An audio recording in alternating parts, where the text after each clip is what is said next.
On, over R above. এখন তিনটার অর্থই কিন্তু ওপরে, তারপরও তিনটার অর্থের মধ্যে বা তিনটার ওপরের মধ্যে কিন্তু ভিন্নতা আছে। যেমন আমি যদি বলি যে একটা কিছু আরেকটা কিছুর উপরে স্পর্শ অবস্থায় আছে, সেই ক্ষেত্রে আমরা ব্যবহার করবো অন। যেমন the ball is on the box. এখন তাহলে বাকি দুইটা কি, ওভার আর অ্যাবভ? এই দুইটা হচ্ছে যখন স্পর্শ অবস্থায় না থাকে। সো এখন স্পর্শ অবস্থায় যদি না থাকে, তাহলে সেই ক্ষেত্রে অ্যাবভ কখন, ওভার কখন?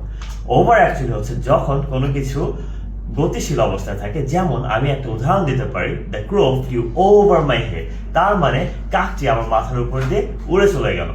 এখন তাহলে আমাদের অ্যাবভটা কি হবে? অ্যাবভটা হতে পারে যেমন যে আমাদের উপরে তারা, তাই না? তো তারা কিন্তু আমাদের উপরে আছে, এই উপরেটা কি, সে স্থির অবস্থায় আছে। তাহলে কি বলতে পারি? The stars R above us.